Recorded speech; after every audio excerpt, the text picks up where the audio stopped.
Alors, nous voilà de retour.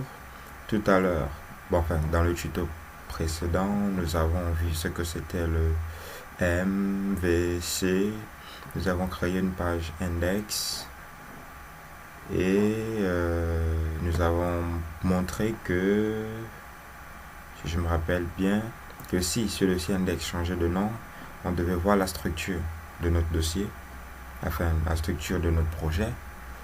Et alors que si on lui donnait le nom d'index hors du modèle vue controller, on rentrait directement dans le projet sur notre page d'accueil.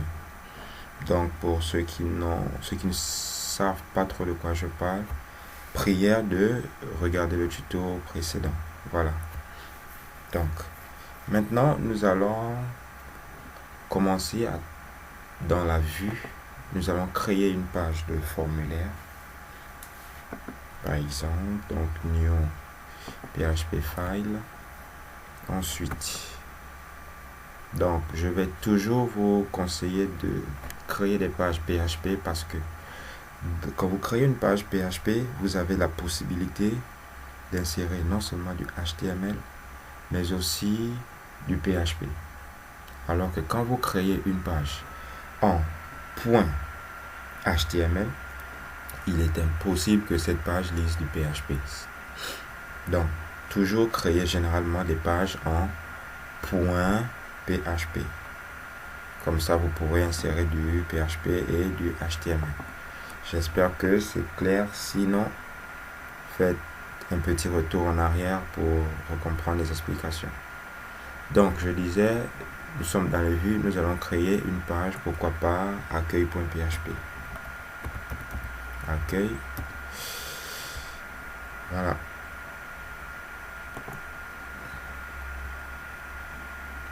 Nous avons créé notre page accueil. On va fermer tout ça. On revient. Pardonnez-moi, je parlais de mon clavier adapté. Ok. Bon, encore que je n'ai pas besoin de mettre le PHP maintenant. Donc, nous allons déclarer du HTML. Ça, c'est le classique. Pour un title, on va mettre MVC. Body.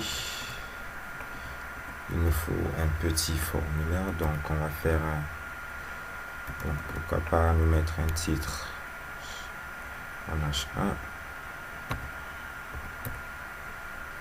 formulaire d'inscription, formulaire d'inscription.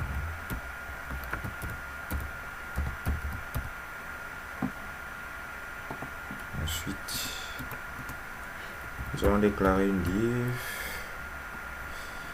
On va mettre en ligne égale center.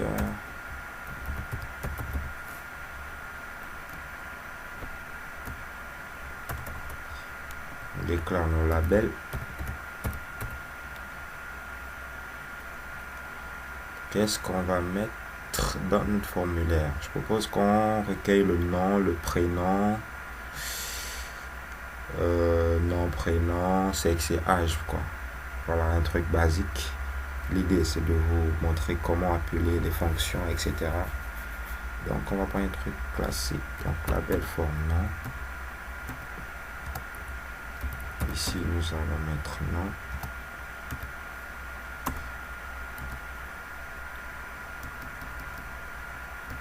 Un input. C'est quoi ça, idéal? On va arrêter une bonne fois. EDM, ok, voilà. Parce que ça m'a dérangé dans le premier tuto et ça continue, donc.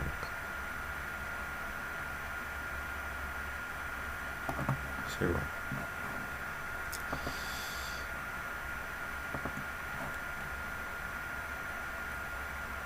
Pardonnez-moi.